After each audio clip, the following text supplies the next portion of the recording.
So we've covered the topic of why protein is essential and how much we should aim to eat. In this video, we'll go deeper in how to eat more protein and from what sources. When you first start with this diet, you'll probably have difficulty getting the daily recommended protein amount. This is totally natural, and we all have the same challenge. That's why I want to show you some ideas and things you can do to help you get enough protein. The first thing you should know is that protein quality differs significantly between different sources. For example, protein from broccoli has much lower quality than protein from eggs. It is called the amino acid score.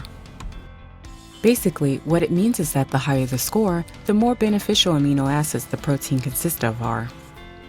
For example, you can only use some of the broccoli protein because it doesn't have many amino acids that make up our muscles.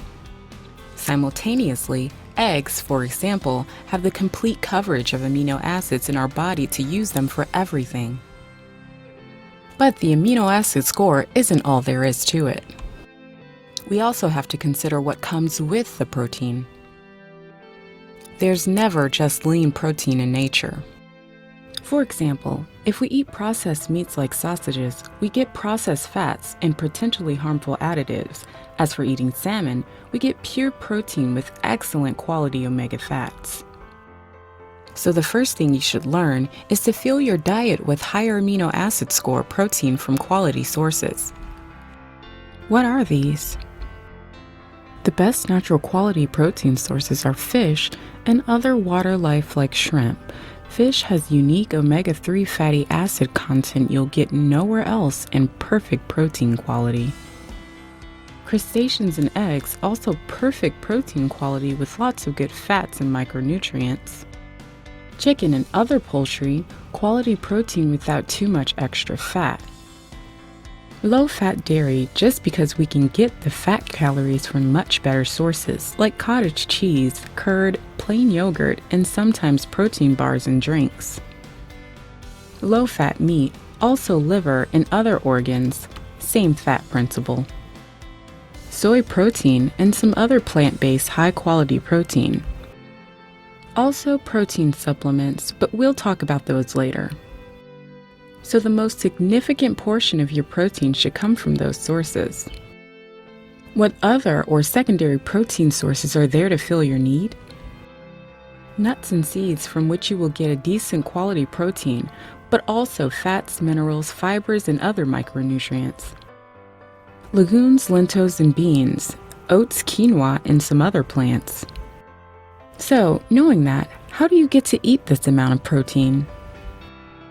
By planning, we are all programmed to eat lots of carbohydrates biologically and socially.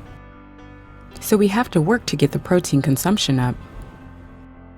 The best way is to start planning and writing down the amounts. Try and test different online apps and software. There are many great programs out there, some even for free. For example, MyFitnessPal at myfitnesspal.com. The more you plan and write down your eating, the more you'll learn. It is an invaluable experience. You should start by trying to add a half to 1/5 size portion of protein to every meal. For example, 2 eggs for breakfast, 2 chicken breasts for lunch, 1 can of tuna and olive oil for supper, 200 grams of cottage cheese for snack. Secondly, you can make almost every food with more protein. If you like to cook or prepare your own food, try to start thinking of ways to raise protein content in those foods. For example, when making oatmeal for breakfast, you can add a spoonful or 2 chocolate protein powder to it, or even dump a skillet. Some people even blend eggs into their coffee. But be creative. Third, use protein supplements. I know, protein supplements are for steroid-addicted, over-aggressive bodybuilders and gyms. Protein supplements are a nice way to cover the protein need when nothing else comes to mind. Those don't have to be protein powders. For example, you can use a good low-carb protein bar when you're lazy, on a trip, or just want a sweet snack. There are also protein muesli, protein puddings, protein smoothies, and a big variety of protein powders. Keep at least some options in your kitchen cupboard or workplace lunchroom, so there are ways to add protein to your diet. It takes a little practice, but if you do it purposefully, then you'll get intuitive in no time. On the other hand, if you just try to eat more protein without an effort, you probably won't get enough.